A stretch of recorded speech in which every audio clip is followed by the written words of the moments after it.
안녕하세요. 엄마가 남긴 마지막 선물로 인생이 바뀐 40대 여자입니다. 늘 사연을 듣기만 하다 처음으로 이렇게 글을 쓰는데요. 마지막에 기막힌 반전이 숨어 있으니 꼭 끝까지 들어주세요. 여러분의 유년 시절은 어땠나요?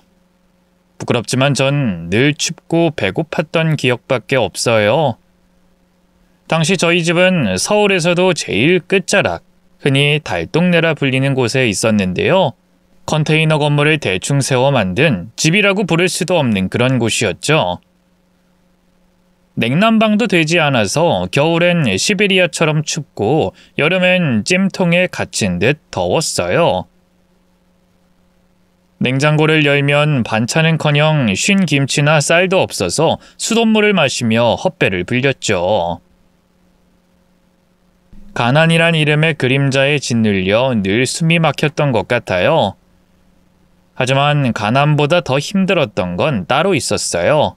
다름 아닌 아버지의 존재였죠.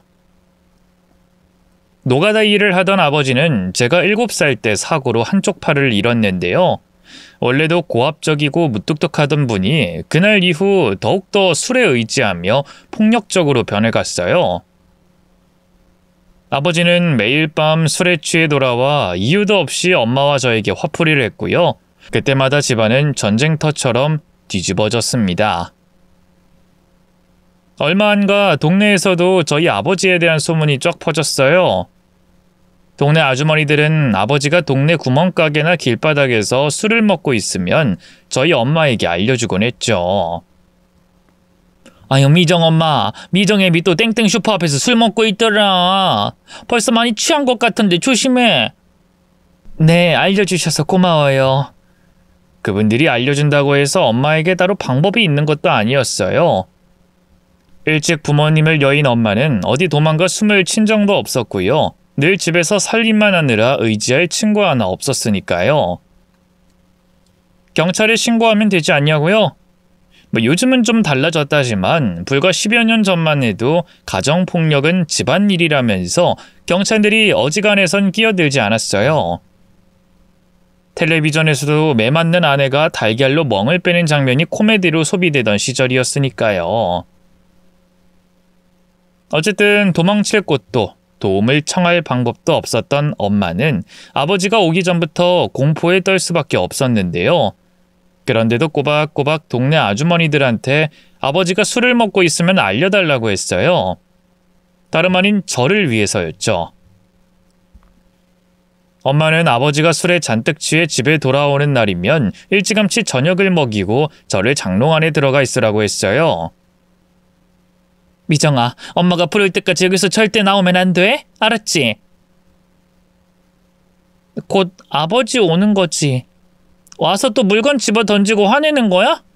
그런 거 아니야. 엄마랑 아버지랑 둘이서 할 얘기가 있어서 그래. 여기 들어가서 한숨 자. 화장실 가고 싶어도 물 먹고 싶어도 꾹 참고 절대 나오면 안 돼? 엄마는 소미불에서 뜯어온 솜으로 제 귀를 틀어막았어요. 그럼 저는 비닐 장롱 안에 들어가 옷가지를 뒤집어 쓴 채로 인고의 시간을 견뎌야 했죠. 솜으로 아무리 귀를 틀어막아도 때때로 아버지의 거친 욕설과 엄마의 날카로운 비명이 고막을 파고들었어요. 지금 같으면 나가서 죽이 되나 밥이 되나 아버지에게 맞서보기라도 했을 텐데 그때의 저는 고작 7살 어린애였으니까요. 숨죽여 울면서 억지로 잠을 청하는 수밖에 없었죠. 그렇게 한참 있다 보면 어느 순간 엄마가 다시 장롱문을 열고 저를 꺼내줬어요. 얼굴이며 몸이며 성한 구석이 없는데도 저를 보면서 환하게 웃어줬죠. 우리 딸 잘했어. 안에 덥고 힘들었지? 엄마가 식혀줄게. 이리 와. 엄마 괜찮아? 입에서 피 나는데. 괜찮아. 이건 아까 엄마가 부엌에서 넘어져서 그런 거야. 시간 지나면 금방 나. 엄마의 어설픈 거짓말을 저는 굳이 따져 묻지 않았어요. 대신 엄마의 옆에 딱 붙어 달콤하고 끈적끈적한 식혜를 삼켰죠. 아버지는 보통 코를 골며 한쪽 구석에서 자고 있거나 그도 아니면 또 술을 먹기 위해 집 밖으로 나가버리고 없었는데요. 저는 언제 또 아버지가 깨거나 들이닥칠지 몰라 가슴을 졸였죠. 가난보다 무서웠던 것은 매일 반복되는 그 공포였어요. 성인이 된 지금도 저는 식혜라면 입에도 안 되네요. 먹는 순간 그때의 그 기억이 생생하게 되살아나서 말이죠. 제가 그 힘겨운 어린 시절을 버틸 수 있었던 이유는 딱 하나. 저를 지켜주던 엄마가 있기 때문이었어요. 하지만 제가 중학교 들어갈 무렵 청천벽력 같은 일이 벌어지고 말았죠. 바로 엄마가 저와 아버지를 두고 집을 나가버린 거였어요. 그날의 기억이 아직도 생생해요. 평소처럼 학교가 끝나자마자 집으로 돌아왔는데요. 늘 집에 있던 엄마가 그 어디에도 없더군요.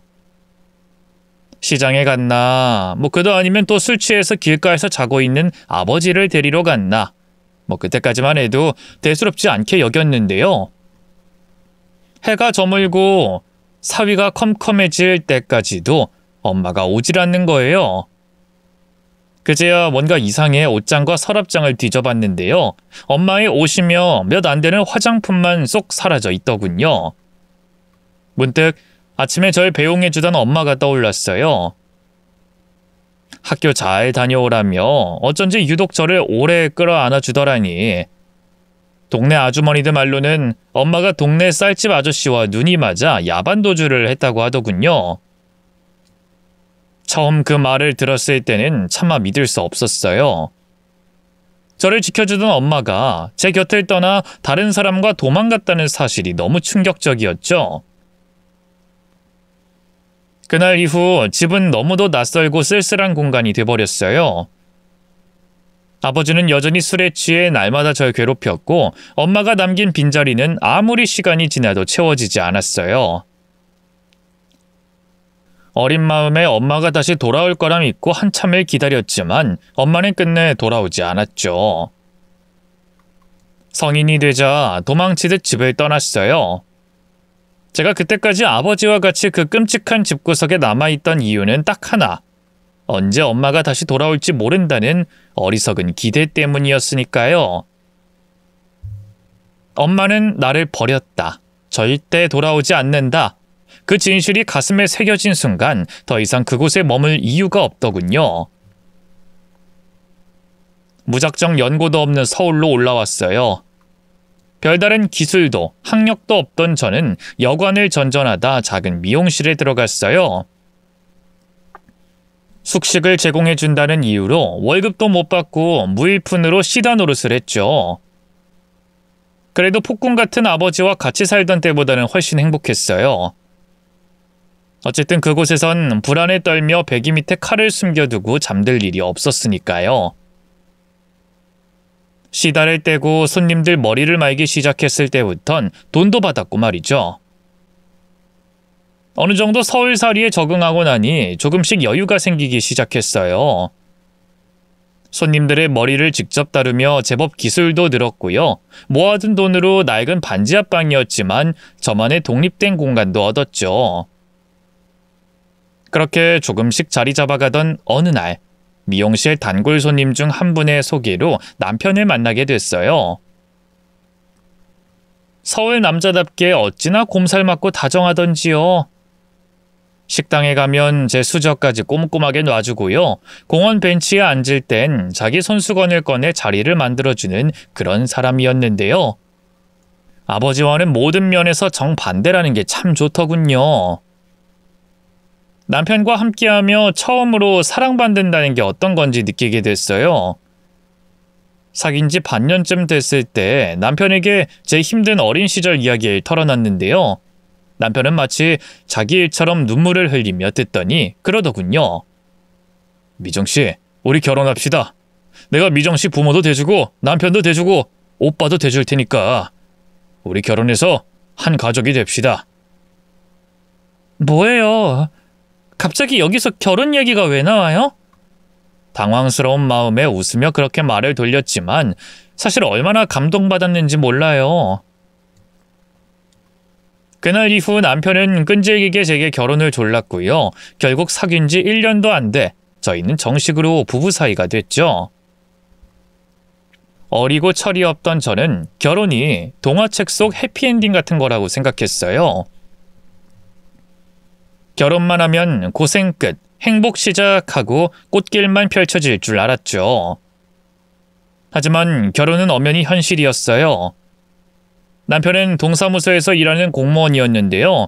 잘릴 걱정 없다는 게 큰 장점이었지만 그리 큰 돈을 벌진 못했어요. 물론 저희 부부 둘이서만 먹고 산다면야 아무 지장 없겠지만 문제는 연로하신 시부모님까지 봉양해야 한다는 점이었죠.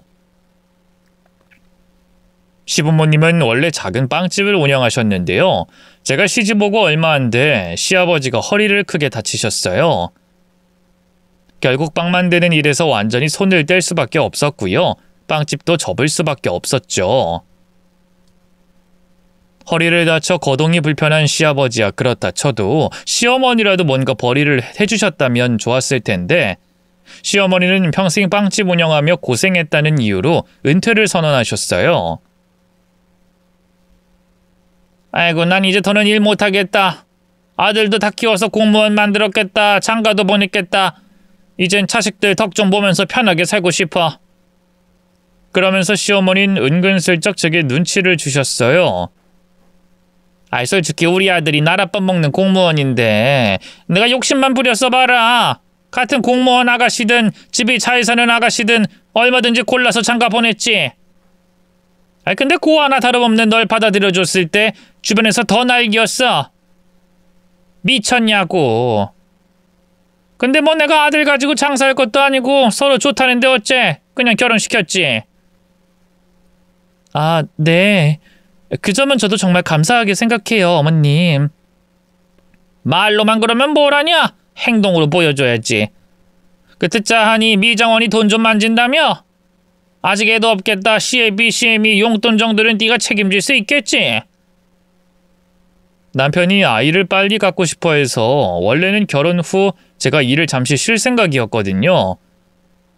아무래도 미용실 일이라는 게 하루 종일 서 있어야 하고 독한 약품도 계속 만져야 하니까요. 하지만 시어머니의 눈치가 보여 저는 일을 계속 할 수밖에 없었고요. 그 때문인지 좀처럼 아이도 들어서지 않았네요. 시부모님은 저를 거의 돈 나오는 화수분쯤으로 여기시는 것 같았어요.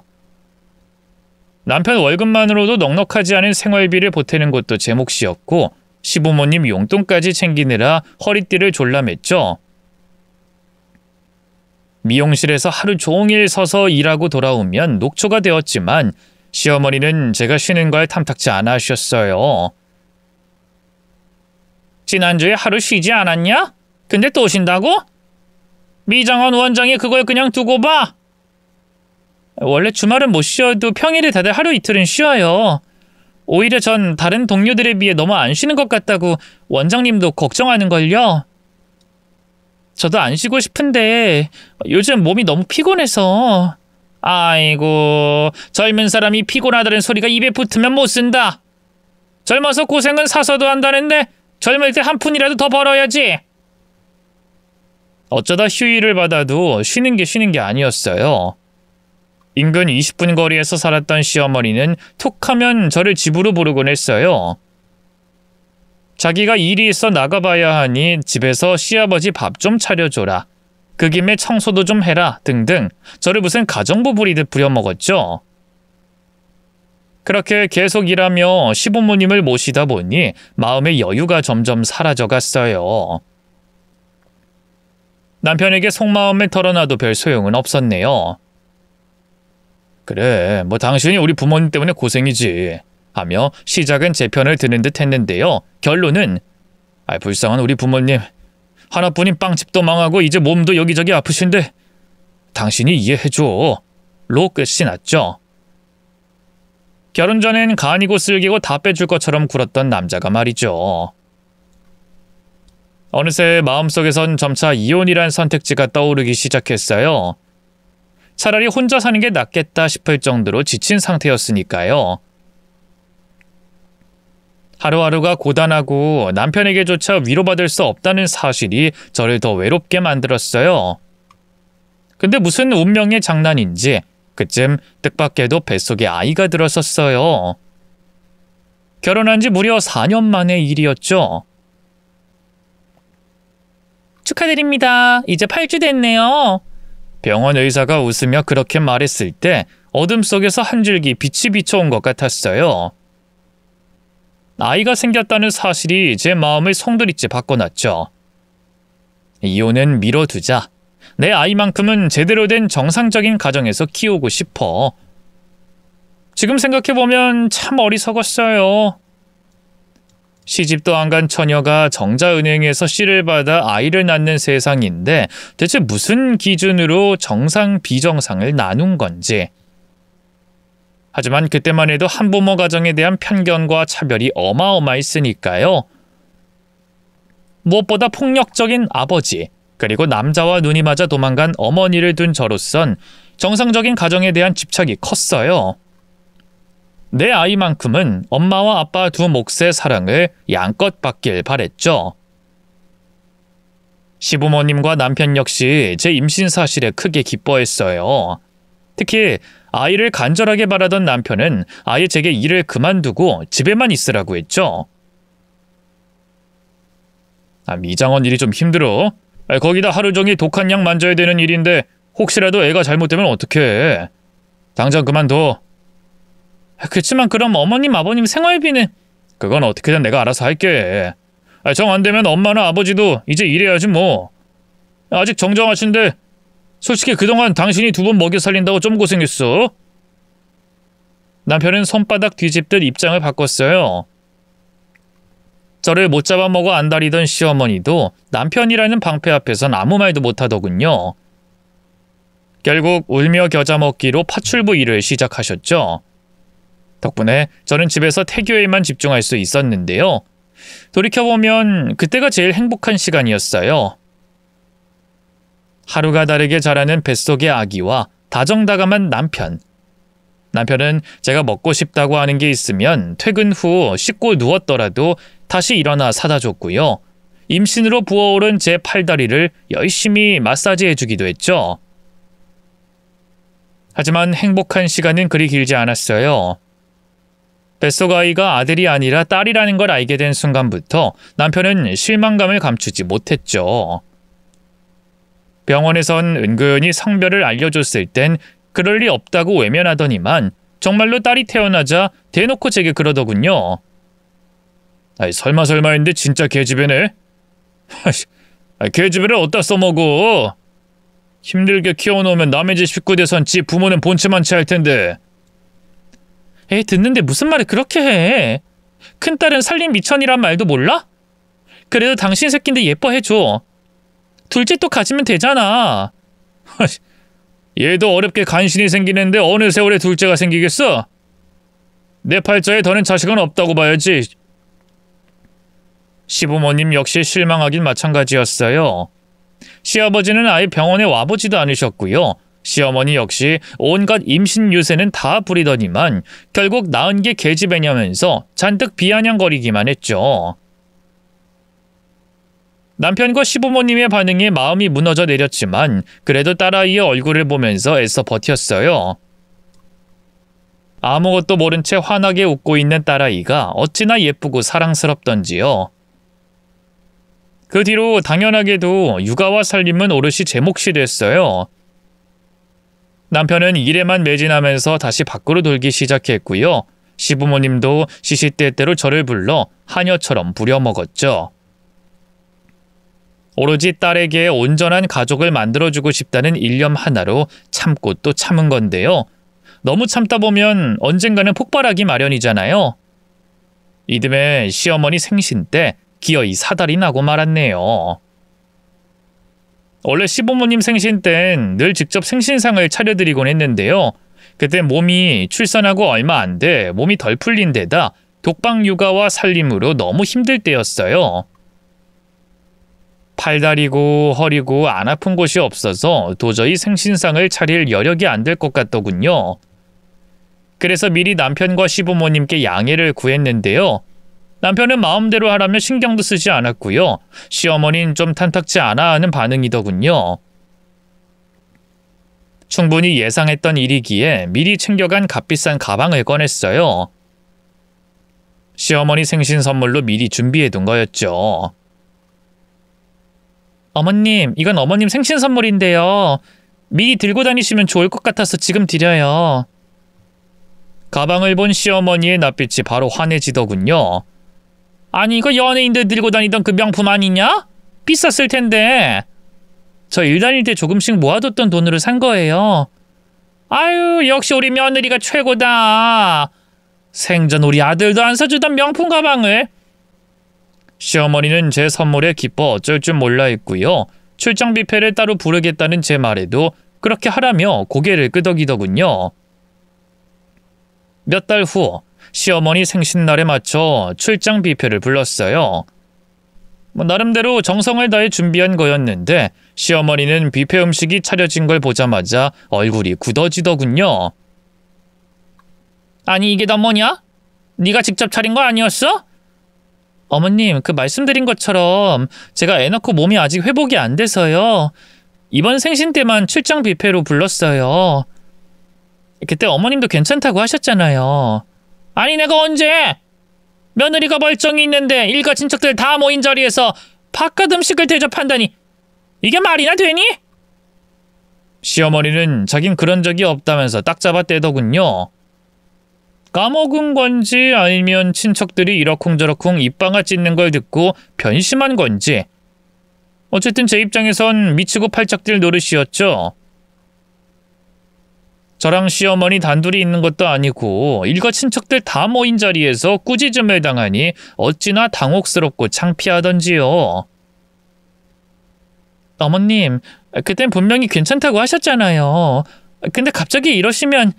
아니, 글쎄, 난 허락한 적이 없다니까. 설사 그렇다 해도 진짜로 출장 뷔페를 부르면 어떡해? 네가 미장원 일 안 한 지 벌써 1년도 넘었는데 집에서 아무것도 안 하고 내 아들 돈으로 놀고 먹고 있으면 시엠이 생일상이라도 차려야지. 어머님, 제가 놀고 먹다뇨. 집에서 살림 말이야 은별이 키우랴 잠도 잘 못 자요. 어디 그뿐인가요? 수시로 어머님 아버님 병원 모시고 가고 식사 차려드리고 옆에서 수발도 드리고 있잖아요. 아이고, 누가 보면 아주 너 혼자 우리 집 일 다 하는 줄 알겠구나. 하나를 보면 열을 한다고. 시엠이 생일상도 이렇게 외부 음식을 불러서 때우는데 네가 다른 일이라고 뭐 열심히 하겠어? 허구한 날 농땡이 칠 궁리만 하겠지. 급기야 시어머니는 분노를 참지 못하고 달려와 제 뺨을 때렸어요. 어릴 때 아버지에게 맞은 걸 제외하면 누군가에게 그렇게 신체적 폭행을 당한 건 처음이었죠. 그 자리에 모인 일가 친척들 모두 당황해 어쩔 줄 몰라 했는데요. 딱 한 사람, 남편만은 마치 남일인 것처럼 멀찌감치 뒤에 빠져 있더군요. 그걸 본 순간 깨달았어요. 남편은 정말로 남의 편이 맞다는 걸 말이죠. 그동안 희생하며 참고 살아온 이유가 대체 무엇 때문이었나 싶더라고요. 오로지 딸에게 온전한 가정을 주고 싶다는 일념 하나로 버텨왔는데 저런 남자가 아빠라면 과연 우리 딸이 행복할까 하는 생각이 들더군요. 제게 아버지란 존재가 끔찍했던 것처럼 딸에게도 남편이 그런 존재가 될 가능성이 다분했죠. 끝까지 잘못했다 소리 한마디 없지? 네가 더 맞아야 정신을 차리겠구나. 흥분한 시어머니가 다시 제게 손을 날린 그 순간이었어요. 저는 시어머니의 팔목을 덥석 낚아챈 다음 뒤로 밀어버렸어요. 생각지도 못한 제 반격에 시어머니는 그대로 뒤로 넘어가 버렸고요. 전 그런 시어머니에게 성큼성큼 다가가 똑같이 뺨을 때려줬죠. 시어머니는 휘둥그레진 눈으로 경악하더군요. 지금 너 날 때린 거냐? 네, 먼저 때린 건 어머님이잖아요. 전 똑같이 돌려줬을 뿐이에요. 아니, 이게 진짜... 너 정말 죽고 싶은 거냐? 그래? 아니요, 제가 왜 죽어요? 전 우리 은별이랑 둘이 행복하게 잘 살 거예요. 그리고 거기엔 어머님도, 어머님 잘난 아들도 필요 없을 것 같아요. 뭐라고? 머리가 나빠서 이해가 안 되시나? 이혼하겠다는 얘기예요. 제 말에 일순 주변이 고요해졌어요. 친척들 모두 제 눈치만 살피면서 어쩔 줄 몰라 했죠. 그러자 잠자코 있던 남편이 제게 다가오더군요. 당신 미쳤어? 사람들 앞에서 지금 뭐 하는 거야? 그래도 우리 엄마가 우더러는데 어디 가면 손을 올리냐고! 내가 맞을 땐 가만히 있더니 지 엄마가 맞으니까 난리를 치네? 뭐? 지 엄마? 그래! 어차피 이혼할 건데 어머님 하면서 더는 존칭 쓸 이유 없잖아. 자꾸 이혼 하는데 이혼이 무슨 남의 집 개 이름도 아니고. 그만하고 이만 집으로 돌아가. 나중에 얘기하자고. 난 더 할 말 없어. 난 은별이랑 오늘부로 집 나갈 거야. 아, 그렇다고 착각하지 마. 집 당신 주는 거 아니니까. 그 집 반은 내 돈 들어갔잖아? 그거 다 받아낼 거야. 맘 같아선 그동안 무료로 당신 삼시세끼 밥 차려주고 양말 빨아주고 부모 봉양한 것까지 싹 다 받아내고 싶은데 그랬다간 너무 지저분한 싸움이 될 것 같아서 이쯤 하는 거라고. 당신 진심이야? 진짜 이혼하고 집 팔아서 절반씩 나눠 갖자는 거야? 그래. 만약 당신이 거부하면 변호사 통해서 소송 걸 거야. 난 진심이라고. 그 길로 저는 딸을 챙겨들고 시가를 나왔어요. 갈 곳이 없어 잠시 방황했지만 다행히 전에 일하던 미용실 원장님이 저를 받아줬죠. 일자리를 준 건 물론이요. 직원들이 쓰는 숙소에서 당분간 지내라며 따뜻하게 손을 내밀어 주셨죠.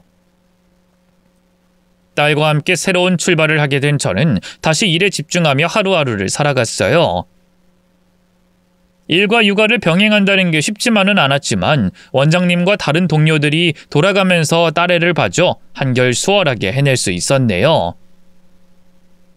오히려 독박 육아 및 살림을 하며 시부모 봉양까지 하던 때가 더 힘들던걸요.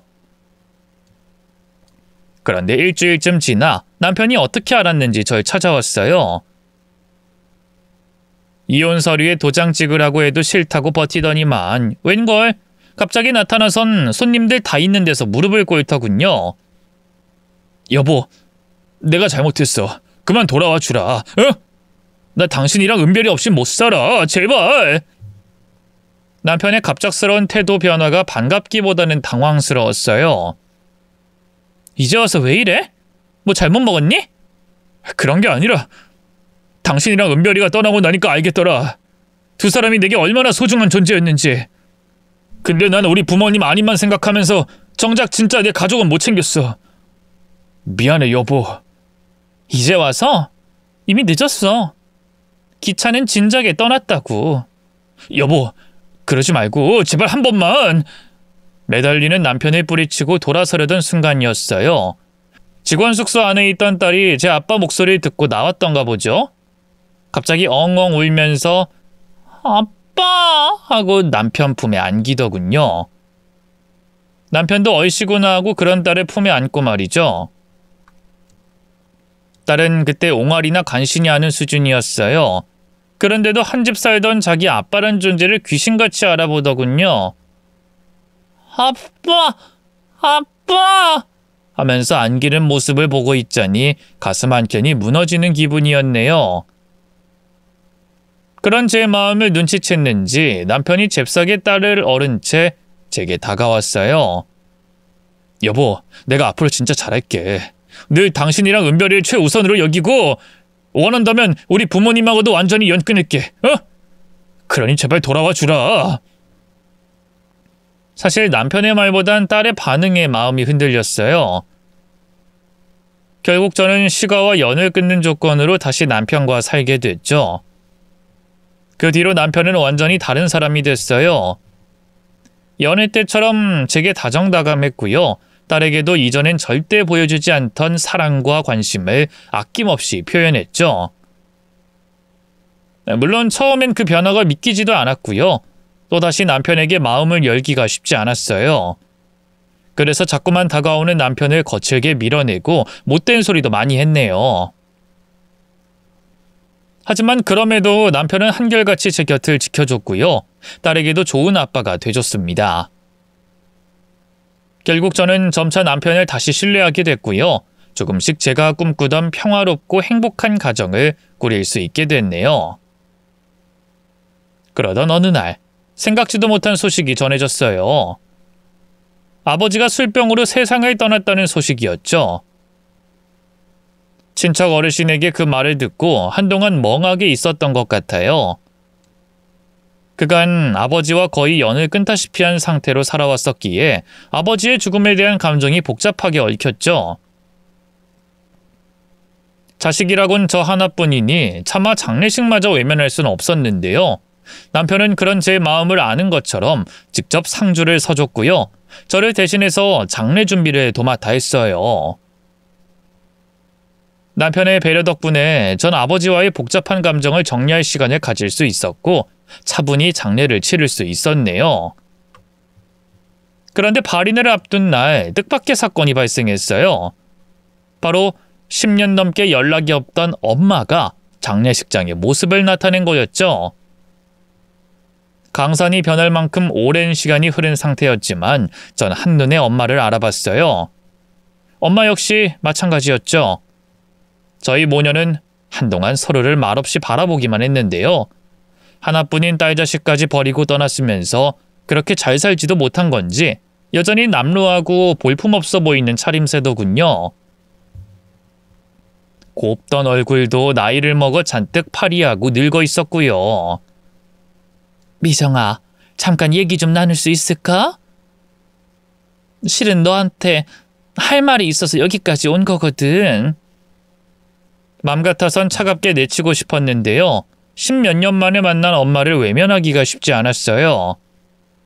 그래서 장례식장 밖 주차장 한켠으로 자리를 옮겨 대화를 나눴죠. 그동안 잘 지냈니? 결혼했다는 말은 들었다. 너 닮은 예쁜 딸 낳았다는 소식도. 그쪽이랑 내가 한가하게 안부나 물을 사이는 아닌 것 같은데요. 할 말이 뭐예요? 가시도 친 제 말에 엄마는 머뭇거리다 다시 입을 열었어요. 미정아, 네가 날 많이 원망하고 있다는 걸 알아. 내가 평생 용서받지 못할 죄를 저질렀다는 것도. 그걸 아는 사람이 이렇게 뻔뻔하게 다시 내 앞에 모습을 드러낸 거예요? 왜요? 뭐 사는 게 많이 팍팍해요? 궁상 맞은 꼴을 보아하니 같이 도망간 그 남자가 그렇게 잘해주는 것 같지도 않은데 뭐 이제 와서 나한테 손 벌리려고? 그런 거 아니야. 엄마는 그저 너한테 사과하고 싶어서. 엄마의 그 말이 간신히 참고 있던 저를 기어이 불질렀어요. 사과하고 싶었으면 진작에 왔어야지. 내가 그 집에서 당신을 기다릴 때, 아니 적어도 서울 와서 결혼했을 때라도. 당신 친척들 통해서 내 소식 다 전해 듣고 있었잖아. 어디 사는지 알아내려면 얼마든지 알아낼 수 있었잖아. 울고 싶지 않았는데 어느새 눈가에서 뜨거운 눈물이 흘러내렸어요. 그런 저를 보던 엄마의 두 눈도 축축하게 젖어들기 시작했죠. 변명처럼 들리겠지만 미정이 너 서울 가기 전에 널 만나러 그 집에 몇 번 갔었어. 근데 그때마다 넌 없고 네 아버지뿐이었어. 잡혔다가 죽을 만큼 맞은 적도 있었어. 그러고 나니 차마 다시 거기 갈 용기가 나지 않더라. 미안하다 미정아. 엄마가 정말 미안해. 처음 듣는 사실이었어요. 하지만 수십 년간 품어온 미움과 원망을 녹일 만큼 대단한 진실은 아니었죠. 내가 그 말을 어떻게 믿겠어. 그리고 설사 그렇다고 해도 당신이 날 버렸다는 건 달라지지 않아. 당신이 그렇게 가고 나서 내가 아버지한테 얼마나 시달렸는지 알기나 해? 당신은 자기 안위를 위해서 딸을 판 거야. 내가 아버지한테 맞아 죽든 말든 자기 살 길만 찾아 도망친 거라고! 일부러 더 위약을 떨며 모진 말을 쏟아냈어요. 엄마는 별다른 대꾸도 하지 못한 채 숨죽여 울기만 했죠. 문득 그런 엄마를 보는 게 지긋지긋해졌어요. 이제 와서 이런 걸 따지는 게 무슨 의미가 있나 싶었죠. 그래서 그대로 말없이 몸을 돌려 떠나려고 했는데요. 엄마가 그런 절 붙잡으면서 너무나 충격적인 고백을 하더군요. 미정아, 엄마 살 날이 얼마 안 남았어. 위암 말기라 3개월도 못 살 거래. 뒤통수를 한 대 얻어맞은 듯 머리가 멍해졌어요. 떠나려던 걸음을 멈추고 다시 엄마를 바라봤죠. 뭐? 엄마가 암이라고? 거짓말. 엄마가 그런 거짓말을 못하려 하겠어. 이제 와서 너한테 용서받겠다거나 엄마 대접받겠다거나 그런 염치 없는 생각으로 온 거 아니야. 그저 죽기 전에 너랑 네가 낳은 우리 손녀 얼굴 정도는 보고 가고 싶어서. 그래서 온 거야. 말을 마친 엄마는 이내 바닥에 주저앉아 흐느꼈어요. 저는 그저 멍청하게 서 있기만 했죠. 도무지 현실감이 들지 않았거든요. 그렇게 얼마나 시간이 흘렀을까요? 어느 정도 감정을 추스른 엄마가 천천히 자리에서 일어났어요. 아무래도 엄마가 괜한 욕심을 부린 것 같다. 우리 딸 잘 살고 있는데 굳이 이렇게 나타나선 앞으로 다시 네 앞에 나타나는 일 없을 거야. 잘 살아. 밥 거르지 말고 잘 챙겨 먹고. 알았지? 엄마는 그 말만을 남긴 채 저를 스쳐 지나갔어요. 저도 모르게 그런 엄마의 팔을 잡았죠. 가지마! 가지마, 엄마! 이렇게 가버리면 나더러 어떡하라고?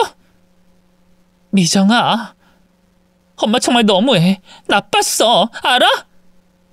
나 버리고 떠났으면 잘 먹고 잘 살아야지. 이제 와서 암 말기라고 3개월도 못 산다면 나타나면 나더러 뭘 어쩌라고? 난 이제 엄마를 맘껏 미워할 수도 없잖아. 책임지라고. 엄마가 제 볼에 흐르는 눈물을 손으로 훔쳐주며 말했어요. 미정아, 엄마가 미안해. 우리 딸 이렇게 또 울게 만들어서 엄마가 정말 미안해. 근데 죽기 전에 꼭 우리 딸 얼굴 보고 가고 싶었어.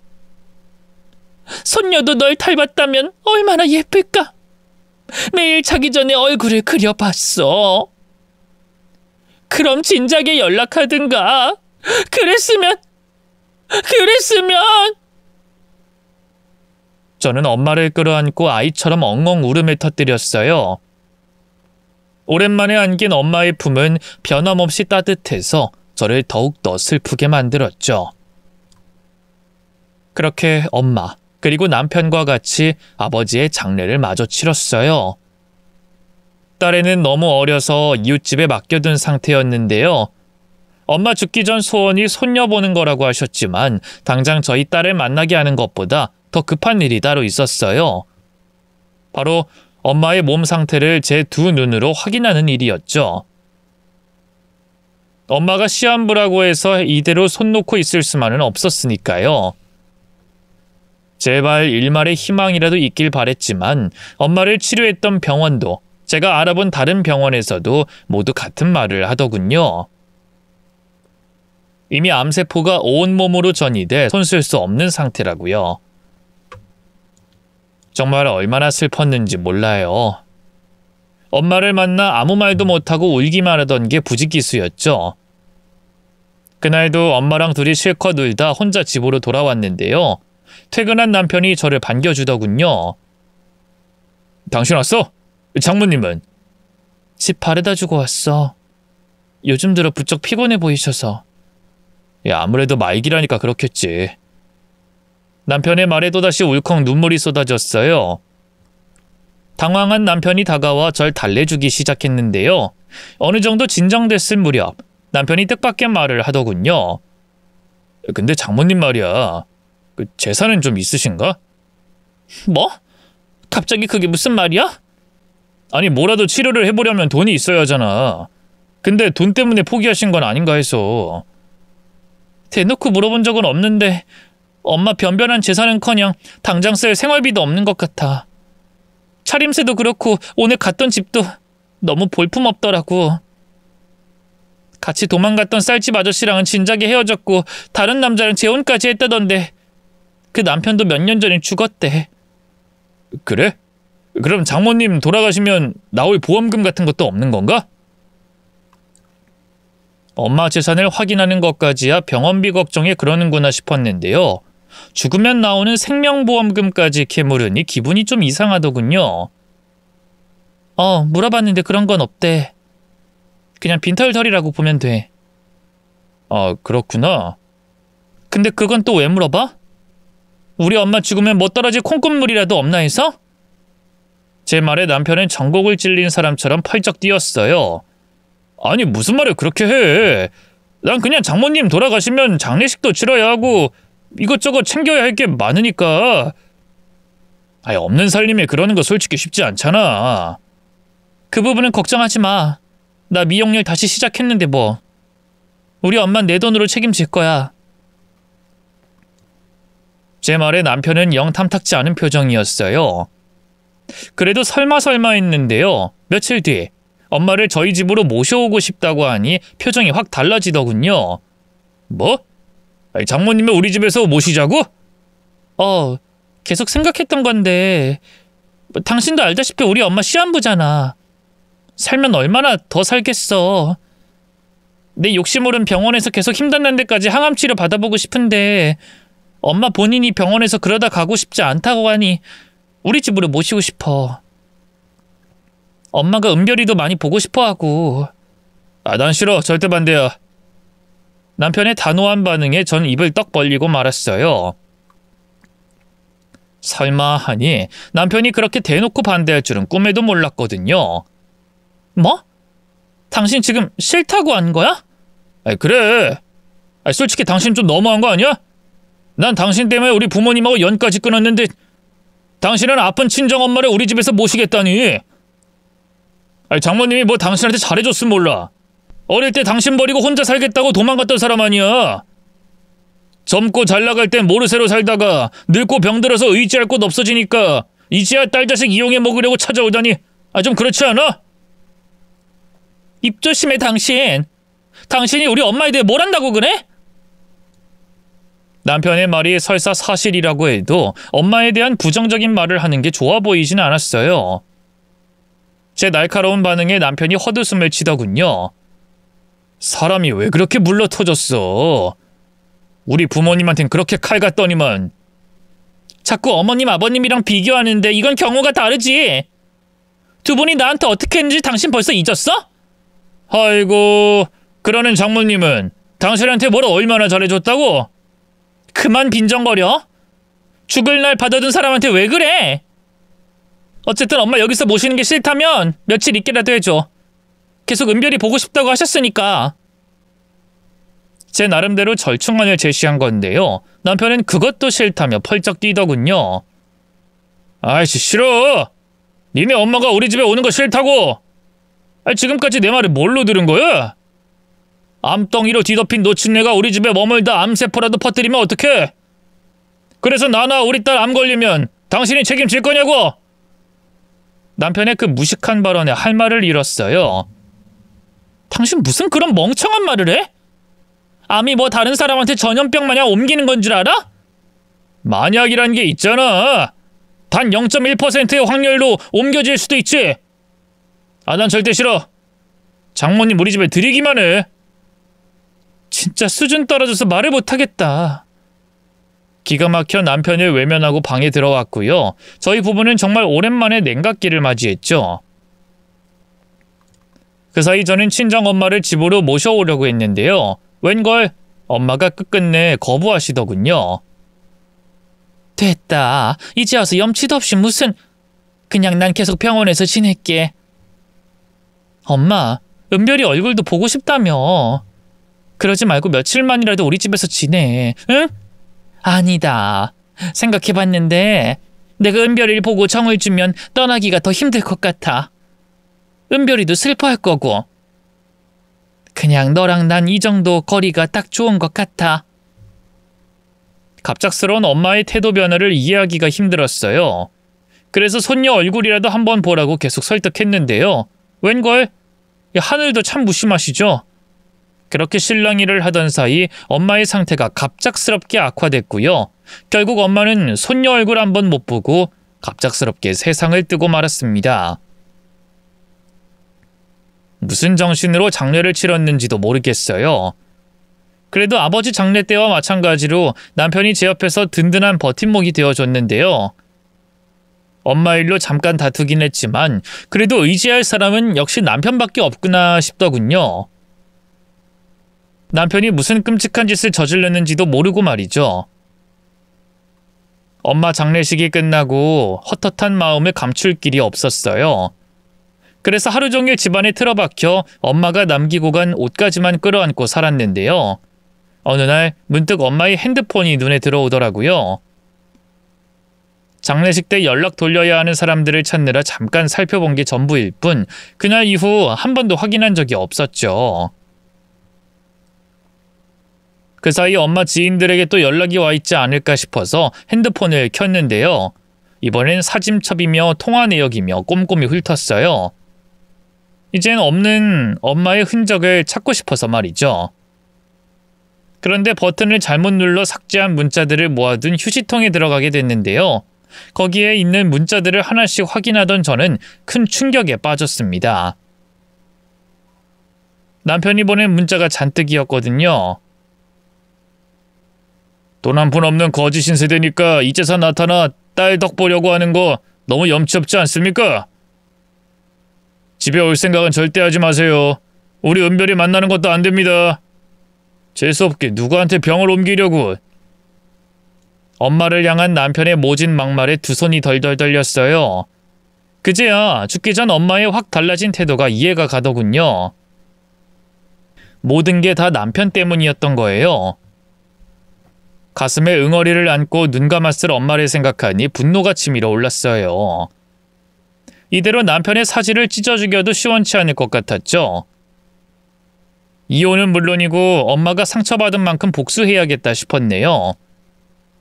그날 밤 남편이 퇴근해 집에 돌아왔어요. 당장이라도 달려가 멱살을 잡고 싶었지만 꼭 참고요.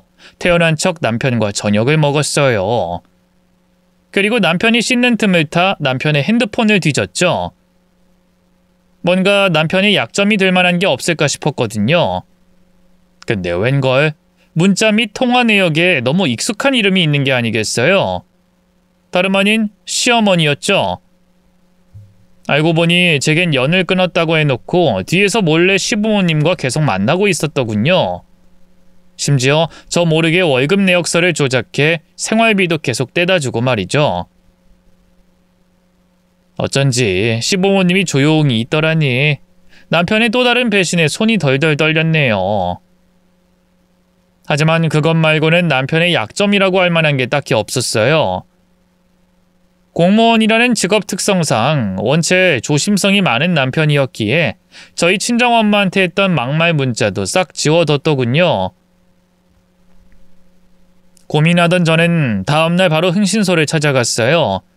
그리고 남편의 뒤를 캐달라 부탁했죠. 꽤 큰 돈이 들었지만 엄마의 복수를 위해서라 생각하고 망설임 없이 지불했네요. 탈탈 털어 먼지 하나 안 나오는 사람은 없으니 남편 역시 뭔가 책 잡힐 만한 게 있을 거란 생각은 했는데요. 흥신소 조사 결과 웬걸 제 예상보다 더 어마어마한 사실이 드러났어요. 남편은 저 모르게 불법 유흥업소에 드나들었던 건 물론이고요. 심지어 그 업체가 단속을 피할 수 있게끔 뒷돈을 받고 도와주기까지 했더군요. 그 사실을 확인하고는 머릿속이 하얘졌는데요. 충격도 잠시 이거다 하는 회심의 미소가 지어졌죠. 저는 바로 그 업소를 찾아가 사장을 만난 다음 반협박해서 남편의 업소 이용 기록을 얻어냈고요. 뒷돈을 주고받았다는 진술도 몰래 핸드폰으로 녹음했죠. 그리고 바로 남편이 일하는 기관으로 찾아가 남편 상관을 만나게 해달라고 했어요. 처음엔 청경들이 가로막았는데요. 이대로 끝까지 안 들여보내주면 언론사를 먼저 찾아가겠다고. 그럼 여기 사람들도 좋을 게 없을 거라고 큰 소리쳤죠. 소란을 듣고 달려나온 남편이 절 보자마자 사색이 되더군요. 당신 지금 여기서 뭐 하는 거야? 미쳤어? 미친 건 내가 아니라 너지. 네가 죽은 우리 엄마한테 무슨 짓 했는지 내가 모를 것 같아? 당신 지금 무슨 말 하는 거야? 일단 진정하고 집에 가. 가서 얘기하자고. 어? 진정 같은 소리 하네. 시한부 선고받은 우리 엄마가 죽기 전에 손녀딸 보고 싶다고 그렇게 애원했는데 암 옮으면 어떡하냐고 모질게 내쳤지? 그뿐이야? 가진 것도 없는 거지 주제에 왜 다시 나타났냐면 조롱했잖아. 제 악에 바친 고함에 몰려든 남편의 직장 동료들이 웅성거리기 시작했어요.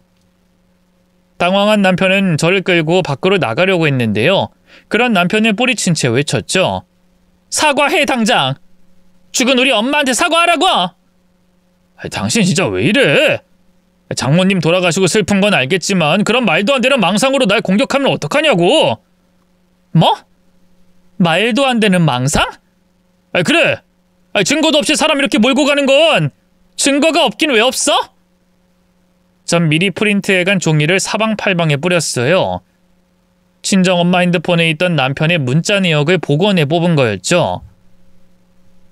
사람들이 너나 할 거 없이 그 종이를 주워들어 읽기 시작했고요. 뒤늦게 그 종이가 뭔지 깨달은 남편은 달려와 제 멱살을 잡더군요. 당신 미쳤어? 진짜 누구 죽는 걸 보려고 이러냐고? 벌써부터 앓는 소리 하면 안 되지. 내 복수는 이제 시작이거든. 뭐? 저는 당황하는 남편을 밀치고 청경에게 기관장을 불러달라고 했어요. 아직도 기관장 안 부르고 뭐해요? 저 그럼 진짜 언론사 먼저 찾아가요? 그럼 여기 다 뒤집어질 거고 당신도 잘리는 거라고요. 알아요? 제 협박에 청경이 어쩔 줄 몰라 하던 바로 그 순간이었어요. 이게 대체 무슨 소란이야? 하는 불호령에 뒤를 돌아보니 기관장님이 나와 있더군요. 저는 바로 그 앞으로 달려갔어요. 안녕하세요. 저 여기서 일하는 김순철 씨 부인인데요. 기관장님한테 꼭 할 말이 있어서 이렇게 실례를 무릅쓰고 왔어요. 기관장님, 제 와이프가 지금 정신이 좀 아프거든요. 그냥 헛소리 하는 거니까 듣지 마시고. 김 주무관은 일단 좀 빠지고 여기까지 오셨는데 일단 얘기나 들어보죠. 놀랍게도 기관장님은 난리치는 남편을 무시하고 저를 자기 집무실로 데려갔어요. 전 바로 남편의 불법 행각에 대한 증거를 하나씩 내밀었죠. 기관장님은 처음엔 믿기 힘들어하는 눈치였지만 증거들이 너무 명확했기에 결국 얼굴이 굳어지더군요. 대체 왜 이런 걸 제게 알려주는 겁니까? 김 주무관이 잘못되면 아내분도 좋지 않을 텐데. 제 사적인 감정 때문이기도 하고요. 무엇보다 이런 일이 공직사회에서 용납돼서는 안 되는 거잖아요. 지금이라도 잘못을 바로잡아 주셨으면 합니다. 제 말에 기관장님은 한참 침묵하다 마침내 고개를 끄덕이더군요. 알겠습니다. 이 일은 즉시 상부에 보고하고요. 조사를 통해 필요한 조치 취하겠습니다. 집무실 밖으로 나오니 남편이 절 기다리고 있더군요. 너 이 망할 옆에는 네가 지금 무슨 짓 했는지 알아? 흥분한 남편은 바로 달려와 제 뺨을 때렸어요. 그러고도 분이 안 풀렸는지 복부에 주먹까지 날리더군요. 전 일부러 꿋꿋하게 맞아줬어요. 그리고 남편이 제 풀에 나가 떨어지자마자 바로 화장실로 달려가 증거사진을 찍었고요. 병원에 가서 진단서도 끊었죠. 그날 집에 돌아오면서 어찌나 마음이 홀가분하던지요. 남편에게 더 이상 휘둘리지 않고 제 딸과 함께 삶을 다시 시작할 수 있을 것 같은 기분이 들더군요. 남편이 돌아오기 전에 바로 짐을 싸고요. 딸아이를 데리고 일하던 미용실로 향했어요. 원장님께 미리 얘기해둔 덕에 이번에도 직원 숙소에서 신세를 지을 수 있었죠. 며칠 뒤 기관장님에게 연락이 왔는데요. 남편은 직위 해제됐고요. 업체로부터 받았던 뇌물도 소송을 걸어 전부 토해내게 할 작정이라고 하더군요. 어찌나 속이 시원하던지요. 하지만 아직 끝이 아니었어요. 저는 바로 변호사를 선임해 남편에게 이혼 소송을 걸었고요. 법원에 남편의 폭행 때문에 이혼하고 싶다고 진술했어요. 미리 끊어둔 진단서와 상처 사진도 증거로 내밀었고요. 남편은 억울하다며 항변했지만 재판은 전적으로 제게 유리하게 흘러갔죠. 그쯤 되니 남편도 똥줄이 탔나 보죠. 갑자기 절 찾아와선 잘못했다며 울고불고 빌더군요. 여보, 내가 잘못했어. 당신한테 상처만 줬던 장모님이 또 당신을 이용한다는 생각에 화가 나서 그만 내가 모질게 굴고 말았어. 남편의 그 가짜는 변명에 기가 막히더군요. 입은 삐뚤어져도 말은 바로 해야지. 넌 그냥 우리 엄마가 너한테 병 옮길까봐 겁났던 거잖아. 돈 한 푼 없는 우리 엄마 뒤치다거리 하는 건 더 싫었던 거고. 내 말이 틀려? 그런 거 아니야. 난 정말로 장모님이 당신을 이용하는 것 같아서 그게 걱정돼서. 웃기고 있네. 왜? 이제서 직장 잘리고 나한테 네 전재산 위자료로 넘겨줘야 할 것 같으니까 쫄리니? 헛소리 그만 짓거리고 꺼져. 여보, 그러지 말고 제발 한 번만 나 용서해 주라. 어? 나 잊었어. 한 번 봐주면 그때부턴 정신 차리고 잘하는 거. 잘하긴 개뿔이. 네가 네 부모랑 뒤에서 몰래 연락하고 생활비까지 주고 있던 거 내가 모를 줄 알아? 더는 말 섞고 싶지도 않으니까 당장 꺼져. 꺼지라고! 여보, 이대로 정말 나랑 이혼할 거야? 그럼 우리 은별이는? 은별이가 나 얼마나 좋아하는데. 은별이한테도 다 말했어. 당신이 우리 엄마한테 어떻게 했는지, 뒤에서 무슨 더러운 짓을 하고 다녔는지. 은별이도 당신 꼴도 보기 싫대. 더는 만나고 싶지 않대. 제 말에 남편은 크게 충격받은 것 같았어요. 이때다 싶어 저는 가게 안으로 들어가 걸레 빨던 물통을 가져왔고요. 그대로 남편에게 끼얹었죠. 알아들었으면 더 귀찮게 하지 말고 썩 꺼져! 재판장에서 보는 것도 짜증나 죽겠는데 왜 여기까지 와서 난리야? 한 번만 더 찾아와봐. 그땐 경찰 부를 테니까. 남편은 비 맞은 개처럼 별다른 반항도 못하고 그대로 사라져버렸어요. 거기서 모든 게 끝났다고 생각했는데 웬걸 이번엔 시모가 찾아와 난동을 피우더군요. 네가 뭔데 내 아들 밥줄을 끊어? 우리 아들 공무원 된다고 얼마나 고생을 했는데 어떻게 책임질 거야? 말은 똑바로 하세요. 당신 아들 밥줄은 자기 스스로 끄는 거니까. 제가 뭐 뒤에서 불법 유흥업소 다니라고 부추겼나요? 뭐 뒷돈 받으라고 협박했나요? 제 이빠른 말에 시모가 부들부들 떨었어요. 이게 진짜 어디 시애미한테... 너 두고 봐. 내가 이대로 가만히 있을 것 같아? 다 늙어빠진 할망구가 가만히 안 있으면 어쩔 건데. 내가 뭐 무서워서 벌벌 떨 것 같아? 뭐가 어쩌고 저쩌? 가진 거 하나 없는 불쌍한 기집애. 내 아들이 하도 좋다고 해서 며느리 삼아줬더니만 이 배은망덕한 것. 시모가 절 때리려고 손을 치켜들었는데요. 순순히 맞아줄 제가 아니었죠. 전 그대로 시모의 손을 잡고 반대쪽 손으로 시모의 뺨을 쳤고요. 그대로 다리를 뻗어 허벅지 안쪽을 걷어찼네요. 상처가 안 날 정도로만 아주 교묘하게 말이죠. 이렇게 당신이 나 찾아와서 괴롭히는 것도 당신 아들 이혼 재판이 불리하게 작용한다는 거 모르지? 당신 아들 앞길 아주 제대로 막아주고 싶은가 본데 어디 마음대로 해봐. 제가 웃으며 비꼬자 시모의 얼굴이 새파랗게 질렸어요. 쫄리긴 쫄렸는지 외마디 욕설을 짓거리다 그대로 도망쳐버리더군요. 그 모습이 어찌나 애잔하던지요. 그 뒤로 이혼 재판은 순조롭게 진행됐고요. 예상했던 대로 제 승리로 끝났어요. 남편은 자신의 전 재산을 제게 위자료를 줘야 했고요. 다달이 딸아이 양육비도 보내야 했죠. 하지만 직장 잘리고 백수된 그 인간이 어디서 양육비를 마련하겠어요. 뒤늦게 정신 차리고 막노동이라도 할 남자였으면 이혼까지 가지도 않았겠죠. 겹지인에게 듣자 하니 남편은 지금 시가에서 기생하며 살고 있고요. 일은커녕 하루 종일 방 안에 틀어박혀 술만 먹는다고 하더군요. 시부는 허리 디스크가 악화돼 몸져 누워 있고요. 그런 두 남자를 먹여 살리느라 시모만 죽어라 파출부 일을 하고 있다 하대요. 반면 저는 잘 살고 있어요. 친정엄마를 떠나보내고 한동안 많이 힘들었는데요. 시간이 약이라고 지금은 많이 괜찮아졌어요. 하늘에 있는 엄마가 지켜봐주고 있는 덕인지 딸도 건강하게 잘 크고 있고요. 따로 미용실을 차려 밥벌이도 잘하고 있네요. 불황인데도 찾아주는 분들이 많아서 조만간에 2호점을 낼 예정이에요. 좋은 감정으로 만나고 있는 사람도 있는데요. 그쪽에선 계속 살림을 합치자고 하는데 전 남편한테 하도 크게 대여서일까요? 아직은 생각이 없네요. 딸이 재혼을 어떻게 받아들일지 걱정도 되고요. 이 문제는 좀 더 신중하게 고민해 봐야겠죠? 썰밤 선배님들이 댓글로 의견 주시면 귀 기울여 들을게요. 긴 글 이만 마치겠습니다. 늘 건강하세요.